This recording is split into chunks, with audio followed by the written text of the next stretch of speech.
Ok, pues hoy vamos a ver redes generativas adversariales, que son estas redes que generan, por ejemplo, las imágenes, ¿no? Se volvieron muy populares hace como 3 años, cuando era muy la imagen de, no sé, un perrito. Ya. Y que ahora, por ejemplo, con este Citan han estado generando videos, ¿no? Solo les doy una instrucción y generan un video, una imagen. Como hay gente nueva que no tomó el seminario pasado, voy a ir metiendo repasos de lo anterior y sirve que también lo recordamos nosotros. Entonces, ¿qué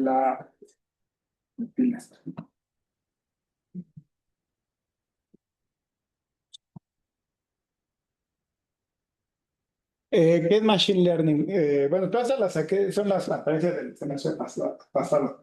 Entonces, la idea de Machine Learning es que supongamos que tenemos un conjunto de datos, ¿no? Enorme. Y que esto es importante tenerlo en cuenta, está generado por un proceso natural o artificial, pero hay algo detrás que lo genera, o sea, no son datos aleatorios. ¿Ok? Esto es importante porque los datos tienen cierta estructura intrínseca que desconocemos de momento. Pero la idea de Machine Learning es que de alguna manera aprende cómo están generados esos datos. Y si aprende cómo están generados esos datos, en principio debería de ser capaz de generar más datos como los que estamos viendo. Esa es la idea detrás de redes generativas. Entonces, estos datos enormes, ¿no? Eh, supongamos que nos dan un conjunto pues grande, pero no es todos esos posibles datos, ese que llamamos de entrenamiento. Ajá. Hasta ahora, la idea es usar ese conjunto S para construir una función F que aproxime al proceso subyacente que produjo D. Esto suena muy abstracto y a propósito es para que sea como muy general, ¿no?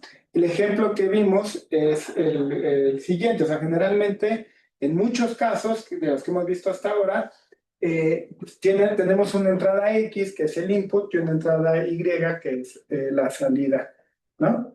Y esto es lo que les repito, que es importante considerar que hay un proceso F que desconocemos, que es lo que da de esa entrada, produce el output, ¿no? Y entonces esa F que desconocemos la queremos aproximar con una red neuronal o algún algoritmo, ¿no? Y queremos que se parezca tanto a Y como sea posible. Uh-huh. Por ejemplo, ¿cuál es algo que puede ser? No, o sea, por ejemplo, X puede ser la característica de una casa. Y a lo mejor Y puede ser el precio. ¿Cuánto va a valer esa casa en el mercado?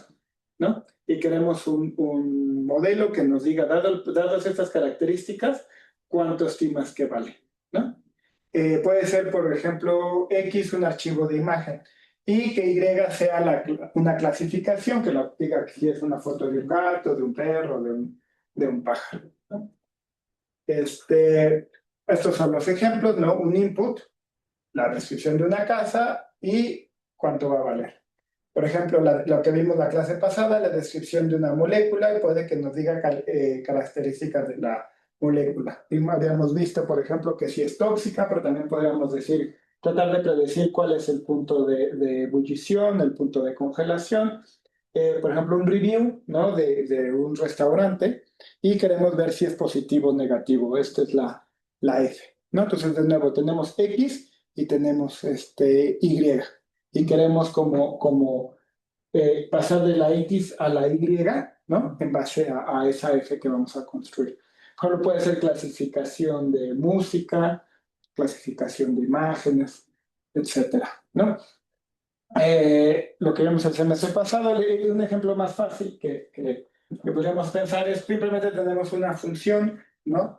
Continua de RNR y los pares pues son pares X, F de X, ¿no? Vamos a restringir los valores para F donde van a ser, no vamos a considerar todas las Fs posibles, sino esto es nuestro modelo, ¿no? Vamos a solo fijándose en ciertas Fs, ¿ok? Que van a estar indexadas por un espacio de parámetros. Y esto va a ser nuestro modelo, ¿ok? Para hacerlo más concreto, Por ejemplo, la idea es encontrar los parámetros que aproximen lo mejor posible a F. Entonces, me voy a ir un poco más rápido, porque creo que todo se explica mejor con este, ¿no? Entonces, imagínense que cada elemento vamos a simplemente, nuestro modelo van a ser líneas rectas, ¿no? Entonces, cosa de dos parámetros, la pendiente y la ordenada al origen, ¿sale? Y en este caso, los parámetros pues están en R2, ¿ok? Y nuestro modelo pues son las líneas rectas con pendiente MM, intersección en Y igual a B, ¿no? Entonces, la entrada es X y estos son los puntos de salida y pues simplemente queremos la línea que mejor aproxime estos datos, ¿ok? La típica manera de hacerlo es usar mínimos cuadrados, o sea, una vez que tenemos nuestros parámetros fijados, comparamos f de x con el valor de hecho que es y, ¿no? Con el que nos dan, porque nosotros nos dan x y y, ¿no? Y nosotros, dado nuestro modelo, calculamos una f de delta x, ajá, y lo que estamos, minimización por mínimos cuadrados, es fijarse en esta diferencia elevada al cuadrado. Y lo que queremos es minimizar esta expresión. Y queremos los parámetros que minimicen esa expresión. El asunto es que estos deltas, ahorita como lo estoy poniendo, están en R2. Entonces quiere decir que yo aquí tengo R2, ¿no? Y tengo un parámetro para la pendiente y un parámetro para la ordenada al origen, ¿no? Y para cada elección de estos parámetros, yo voy a tener una evaluación de esta por mínimos cuadrados. ¿Ok? Y esto me va a definir una superficie de pérdida. Donde lo que yo quiero es el punto mínimo de esta superficie. Ahora, para el caso de regresiones lineales, esta región es convexa y se puede resolver exactamente. Pero cuando ya tenemos modelos más complejos, esto puede ser muy no convexo, tener mínimos locales, todo el asunto es cómo entrenar al modelo para encontrar un buen mínimo. Incluso puede ser que no pueda encontrar el mínimo global, pero un buen mínimo. Y esto puede no ser R2, puede ser R literalmente 1 billón, ¿no? Ya tienen millones de parámetros los modelos actuales, pero la idea es la misma. Y también aquí depende de la función de pérdida que vamos a elegir. Pero esa es una que se usa bastante, la de mínimos cuadrados. Pero hay otros, como veíamos la clase pasada, la de probabilidad, ¿no? La log, ¿no? Likelihood. Acá hecho te la vamos a ver. Ajá, entonces lo que les decía, que queremos el punto más bajo sobre la superficie, ¿no? Entonces aquí pues es fácil y este es el punto más bajo, ¿no? Bueno, ¿qué más? ¿Cómo funciona esto generalmente? Pues elegimos un punto aleatorio de los parámetros, ¿no? Y luego, una vez que elegimos ese punto, nos fijamos hacia dónde decrece más. O sea, yo inicio hago una elección aleatoria de mis parámetros y luego me fijo en qué parte de la superficie estoy y me fijo en la dirección donde mejora lo más posible esta diferencia, ¿no? Tal cual derivo la función de pérdida y encuentro el gradiente que me apunta hacia donde esto baja lo más posible y tomo un pasito en esa dirección. Y así sucesivamente la idea es que voy a ir convergiendo al mínimo local. Todo esto está dicho muy por encima, pero este es el fundamento de todas estas. Cuando dicen entrenar una red neuronal es precisamente hacer este proceso. Pero detrás de esto hay muchas cosas, porque cuando no es convexa, no puedo garantizar convergencia. Entonces tengo que hacer cosas como, por ejemplo, mejorar qué tanto avanzo, que es la learning rate, ¿no? Tomar cosas como, por ejemplo, stochastic gradient descent, que es que no tomo todos los ejemplos de entrenamiento, sino en su conjunto aleatorio. Someto cierta aleatoriedad para poder como evitar estos mínimos locales.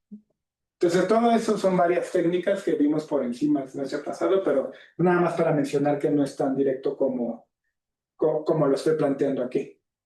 ¿Ok?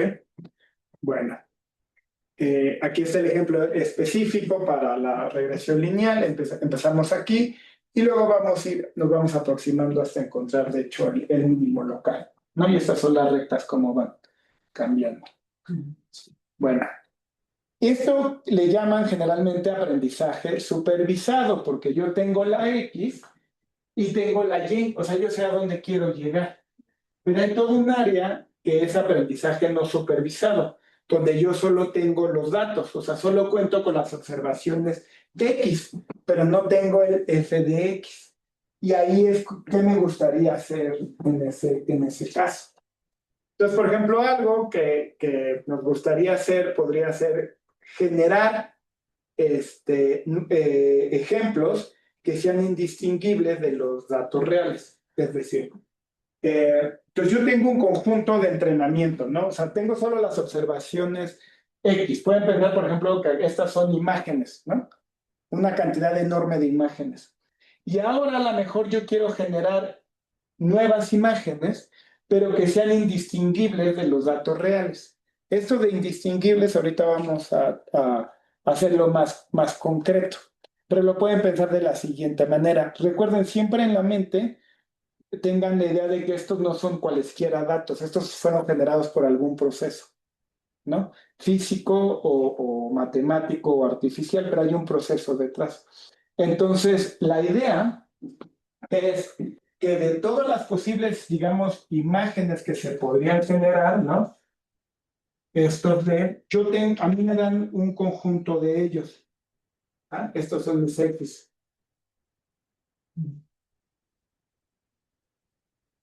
Y a mí me gustaría poder hacer un sampleo de este espacio enorme. Con esto me refiero a que una imagen de aquí que yo pudiera samplear, pero que alguien no podría distinguirla si es realmente un dato real o no. Esto es muy fácil de entender ya que lo pensamos concretamente. O sea, si yo tengo imágenes de gatitos, ¿no? Y estas imágenes que genera la inteligencia artificial, uno ya cada vez está menos seguro si es una imagen real o no. O sea, cuando empezaron era claro que no eran reales porque tenían errores como que la gente tenía 5 dedos, pero conforme ha ido avanzando, cada vez cuesta más y más trabajo, 5 dedos si tiene más, 6 dedos, es más incierto, ¿no? Si son reales o no, porque parecería que son sacadas de ese mismo proceso, ¿ok? Entonces, pero el asunto es que de momento yo voy a querer hacer un muestreo, o sea, sacar a alguien de esos datos, ¿no? Pero no estoy diciendo nada sobre evaluar la probabilidad de qué tan probable es que es ese dato. ¿Sí me explico? O sea, simplemente no estoy tratando de decir una probabilidad, sino simplemente hacer un muestreo, elegir uno de esos, generar uno de esos datos. ¿Ok? Bueno, entonces, ¿cómo se ataca esto? Pues las GAN, que son las Generative Adversarial Networks, tienen dos redes neuronales. Una, que es la que está generando, pueden pensarlo como imágenes, ¿ok? ¿Y cómo las genera? Pues tiene una variable aleatoria, o sea, toma un número aleatorio, lo pasa por la red y genera una imagen, ¿ok? Y esa variable aleatoria pues, se puede distribuir, pues, por ejemplo, normal. Entonces genera esta imagen. Y del otro lado hay un discriminador. Hay una red que dice si es real o no. Entonces, esa red recibe una entrada X y simplemente regresa la probabilidad de que sea un dato real o no. ¿Ok? Y la idea es que queremos que el generador produzca cada vez imágenes que engañen al discriminador y que el discriminador a la vez se vuelva mejor en distinguir imágenes falsas. Entonces entran como en una competencia. O sea, uno quiere engañar al discriminador y el discriminador cada vez se vuelve mejor en encontrar el que lo están engañando. En algún momento entran en un equilibrio y ahí es donde se para el entrenamiento, donde el discriminador ya no puede discriminar de manera más que sea aleatoria si es verdadero o falso o no. Entonces, son muy difíciles de entrenar porque estás entrenando dos redes con propósitos distintos. Pero bueno, ¿Cuántas, las GAN siempre necesitan un montón de observaciones? Porque, por ejemplo, sí, casi todas las de imágenes necesitan un montón, ¿no? es que en general, sí, casi todo lo de esto de Deep Learning necesita muchísimos datos. De hecho, de alguna manera, esto fue lo que eh, permitió el crecimiento de Deep Learning hasta ahora, porque no había como tantos datos, pues. O sea, si ustedes piensan como cuál fuera la moda hace años, pues era Data Science, ¿no? Y Big Data. Y Big Data, no, pues es un gigabyte. Y de repente, pues ya con los avances de almacenamiento, o sea, gigabyte no es nada. Pues nada, pero para realmente una cantidad bestial de imágenes, ¿no? Por ejemplo, tú lo pueden entrenar con billones de imágenes. O sea, por ejemplo, todo el Internet, el texto es una cantidad enorme. Es como que ya hubo esa cantidad de datos para poder entrenar el deep learning. Pero por otro lado, pues necesitabas que el hardware creciera la capacidad de poder procesar todos esos datos. Que eso fue la parte de los GPUs. Y ya que fue viable, pues entonces empezaron a ver que en efecto funcionaba. Y la otra cosa que ha pasado es que resulta que entre más datos les des y más capacidad de cómputo les des, estas cosas se vuelven mejores y mejores y mejores. Y no parece que haya un techo a que tanto, que hayamos visto que tanto puedan crecer, porque han estado diciendo, no, es que parece que se van a estancar, ¿no? O sea, y les meten así, pues dicen, no, pues qué pasa, ya invertimos, no sé, 100 millones de dólares, si invertimos un billón y lo invierten y estas cosas mejoran. Entonces, por eso hay una carrera ahorita de, pues, invierte más y más y más y más. También había la idea de que tal vez nos íbamos a quedar sin datos, pero pues ya también se pueden generar datos sintéticos. Entonces, sí. Pero sí, contestando a la pregunta, sí necesitan generalmente muchos datos. O mejor dicho, entre más datos es mejor, porque sí tú puedes hacer entrenamientos locales y funcionarán hasta cierta manera. Sí. Pero entre más GPUs tengas, pues es mejor. Entre más datos tengas, pues es mejor. No sé, ahí sí, la verdad es que no, yo no los he usado de manera empírica, qué tanto puedes hacer, por ejemplo, con una GPU y tu computadora, en tu caso, no lo sé. Una vez entrené un proceso gaussiano, o sea, se le llama el clip generador, pero se utiliza un poquito de RF, de Reinforcement Learning, DRL, perdón. Y lo que hicimos fue talar no los 32 billones de parámetros que tenía el modelo. Talamos un TG5 que era uno de unos 2 billones, o 2 millones, no recuerdo bien, y con eso todavía daban muy buenos resultados. Generábamos imágenes así de que le agarramos el modelo preentrenado y le hacíamos un fine tuning con las imágenes que queríamos que generara, o sea, de diferentes tipos de lienzos. Y de ahí ya este modelo se enfocaba en estos tipos de imágenes y luego generábamos a través de eso y utilizamos Reinforcement Learning que le decíamos que también se parecía o no se parecía. Un human feedback se le llama. Y así. Y utilizamos un modelo muy pequeño y sí daba muy buenos resultados. ¿Y lo corriste en una...? Lo corrimos en Google Colab con una T4 el GPU, pero o sea, teníamos como 30 o 32 gigabytes de... Y una GPU. Ya no recuerdo cuántos GPUs. Ajá. Ok, pero es algo que una persona puede hacer. Sí, con Google Colab sí lo puedes hacer. O sea, se te iba a tus 300 pesos en un día, porque te daban 200 units y se te termina en unas 5 horas, ¿no? Pero sí, pero es interesante qué tanto puede hacer uno, ¿no? Sí. Y como están las redes arriba, los modelos puede bajar una parte y reentrenarlo con lo que uno tiene y utilizarlo y sí dan resultados. Ya, ok. Entonces, esos son a grandes rasgos, ¿no? Lo que está en azul, no sé si alcanza a ver bien, son los datos que los X.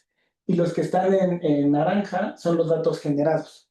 Entonces, al principio, pues, no se ve como que sean de la misma distribución.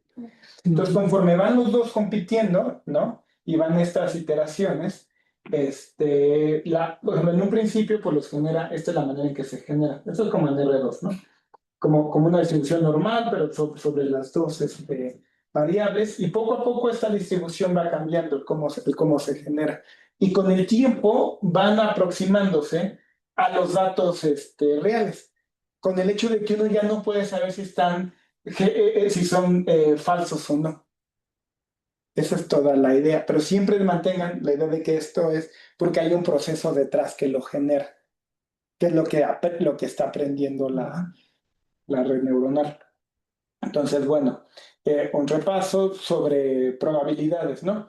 Entonces, ahora imagínense que tienen un par, pares X, Y y Y, ¿no? Entonces, primero observamos X, Y y luego tenemos Y. Entonces, nuestro modelo es una familia de distribuciones donde quiero ver cuál es la probabilidad de haber observado Y dado que observé X.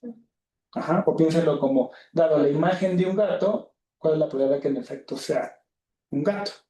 ¿No? Entonces yo quiero maximizar esas probabilidades, eso ya lo habíamos visto en la clase pasada, entonces quiero maximizar para cada observación la probabilidad que yo le estoy asignando de que en efecto sea esa probabilidad.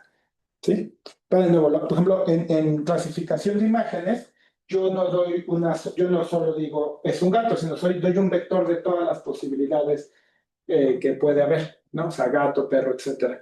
Y en ese vector está la de gato. O tal vez sea mejor el ejemplo de la clase pasada. ¿Cuál es la probabilidad de que sea tóxica? No, yo asigno una probabilidad de que sea tóxica y una probabilidad de que la molécula no sea tóxica, ¿no? Entonces, dado que es tóxica, yo me fijo en esa probabilidad. ¿Ok? Y esa es la que quiero maximizar dado que es tóxica. O al revés, dado que si yo sé que no es tóxica, me fijo cuánto le asigno de que no sea tóxica y quiero maximizar esa probabilidad. Entonces yo quiero el producto de todas esas probabilidades. Pero tomar productos de números pequeños, pues es mala idea por cuestiones de análisis numérico. Entonces lo que me conviene es mejor tomar el logaritmo y tomar el logaritmo de un producto me lo transforma en una suma. Entonces quiero los parámetros que maximicen esta suma, pero lo queremos transformar en un problema de minimización, entonces simplemente lo multiplicamos por -1 y ahora ya es un problema como el que está allá, ¿ok? Donde quiero encontrar el mínimo, ¿vale? Y nuestra función de pérdida es esta, la similitud negativa. Entonces, bueno, un ejemplo ilustrativo en una dimensión. Entonces, imagínense que yo simplemente estoy generando números reales. Inicio generándolos con una normal y los desplazo cierto cantidad, ¿no? Este es mi único parámetro, es phi, ¿ok? Bueno, entonces la idea es, voy a elegir, es que esto va a saltar, es mejor llegar a las imágenes. Ajá, entonces fíjense. Aquí están los datos reales, ¿no? Este es un ejemplo de juguete, ¿no? Y estos son los datos que estoy generando. Entonces, tenemos con una cierta distribución y movidos una cierta cantidad hacia la izquierda o la derecha. Entonces, esto que está en gris es el discriminador. Ajá, que en este caso es una sigmoide, que es esta función que me regresa una probabilidad. ¿Ok? Entonces, aquí pues hace bien su trabajo la sigmoide porque a partir de acá le asigna una, ¿cómo se llama? Mayor probabilidad de los que están de este lado. Conforme avanza el entrenamiento, los naranjas se van moviendo hacia los azules, ¿no? Pero a la par también va cambiando la función, el discriminador hasta que ya llegan a estar mezclados. Y esa es la idea, como a grandes rasgos de lo que es las funciones, las GAN, las Generative Adversarial Networks. Se llaman adversariales porque son como dos redes que están compitiendo la una con la otra. ¿Ok? Entonces, bueno, el, esto, la función de pérdida que de hecho estoy usando es para clasificación binaria, o sea, simplemente hay o es un ejemplo real o no es un ejemplo real. Entonces a los ejemplos reales les voy a poner un 1 y a los ejemplos falsos les voy a poner un 0, ¿no? Entonces esto es lo que yo quiero minimizar, donde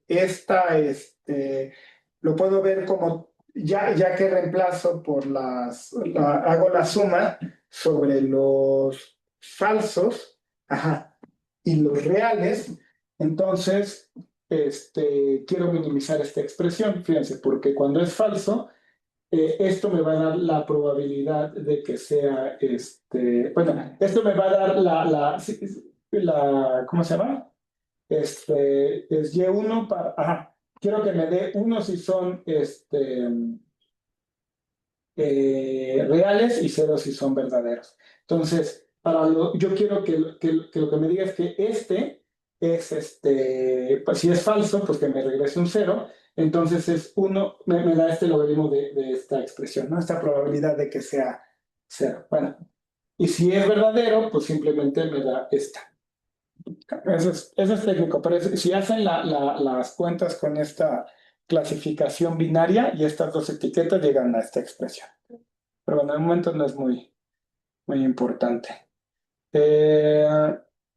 Lo importante es que, de nuevo, el discriminador trata de minimizar la pérdida y el generador trata de maximizar la pérdida.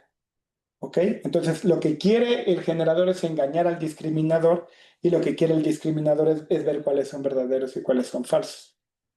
Bueno, entonces, creo que este ejemplo es mejor. Este ejemplifica bien lo que está pasando. Yo genero una variable aleatoria. ¿Ok? Esto lo paso por una red neuronal y me va a generar un ejemplo artificial. Y luego yo tomo una muestra aleatoria, si quieren, de mis ejemplos reales, y estos datos que van reales y falsos, se lo paso a un discriminador. El discriminador de momento no sabe cuál es falso y cuál es real, pero hace una estimación de probabilidades. Dice, este tiene una probabilidad de ser real y una probabilidad de ser falso. Luego lo comparo con los datos que ya los tengo yo marcados. Si lo ven, por ejemplo, el generado va a caer aquí y el real va a caer acá. Y esta es mi función de pérdida. Entonces lo entreno para que minimice el error. Pero el generador lo entreno fijándome en los ejemplos falsos. Yo quiero que lo engañen lo más posible al discriminador. Ya cuando pasa, fíjense aquí, lo genero y luego lo paso por el discriminador. ¿Ok? Y estas se entrenan de manera simultánea. Ajá. Ahora, un ejemplo de la vida real, una Deep Convolutional GAN. Entonces, en este caso, se generan 100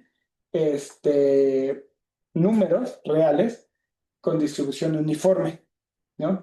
Esto se pasa con una transformación lineal a una representación con 1024 canales de 4x4, luego se pasa, mejor les enseño el ejemplito. Sí, porque decirlo así en texto es mucho mejor la imagen. Entonces, genera un vector de 100 números. Esto se pasa simplemente por una transformación lineal. Y lo transformo a algo que es de 4x4, pero tiene 1024 canales. Eso simplemente se pueden imaginar que es un vector de 1, 2, 4, ¿ok? Y cada uno de estos tiene asociado 1024 canales, ¿ok? Y luego yo empiezo a tomar una convolución, así como en una imagen la clase pasada les explicaba que ustedes podían tomar una convolución que simplemente este valor dependía de sus vecinos, ¿no? Y lo iban barriendo, ustedes pueden tomar con ciertos saltos y reducir la imagen. ¿Ok? Así como la pueden agrandar, o sea que lo que en la siguiente iteración esta dependa de los datos de los anteriores, pueden ir reduciendo la información, o sea, cada vez en menos píxeles, por así decirlo, o pueden empezar a agrandar. ¿Ok? O dicho de otra forma, que si se van a la anterior y lo quieren crecer, que esta Por ejemplo, yo puedo generar nuevos datos que dependan de estos y sus vecinos. Y esto irlo iterando conforme voy pasando como la máscara. El vector, el variable latente, Z, se elige de la. Estamos hablando de una imagen. ¿Se elige solamente un vector de la imagen? No, lo que pasa es que tú, o sea, tú necesitas como la variable, la semilla aleatoria, ¿no? Ok. Tú lo que haces es básicamente generar 100 números aleatorios. Ok. Y esos luego lo pasas por una serie de redes neuronales Ya, y se para generar la imagen.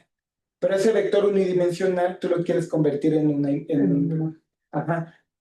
Ah, ok, ok. Entonces, lo primero que hacen es que hacen de 4x4, ¿no? Con 1024 canales, y esa información después la van como creciendo en el sentido de van generando más píxeles, Sí. pero que dependen de lo anterior, hasta que generan la imagen. Y esa imagen luego se la pasan al discriminador, que el discriminador hace un proceso inverso, porque en el sentido de que habíamos visto el semestre pasado cuando vimos redes convolucionales, cuando tú quieres, por ejemplo, entrenar una red para que encuentre pajaritos, ¿no? Lo haces con convoluciones porque no quieres que dependa de dónde está en la imagen. Entonces, básicamente pasa la misma máscara por toda la imagen con los mismos pesos para que ahí encuentre, lo clasifique. Y la información, después de varias capas, va integrando la información de toda la imagen, hasta que al final llegue y te dice sí o no. Ya puedes hacer, o sea, al final tú quieres una clasificación. Pero lo interesante es que este proceso lo puedes correr en sentido inverso, que es lo que está haciendo acá. ¿Okay? Entonces, esta es la red que se usó. Y estas son las imágenes de este modelo. Entonces, les recomiendo ver el libro, porque ahorita no se alcanza a ver así de lejos, pero estas son de las primeras, ¿no? Son del 2015, que es cuando sí, se empiezan a generar caras artificiales, que si recordarán fue como una gran imagen de esta persona, no es real, ¿no? Que había esta imagen donde te generaba una imagen de una persona que no existe. Así es como lo hace, pues, o sea, con una base de datos de imágenes, ¿no?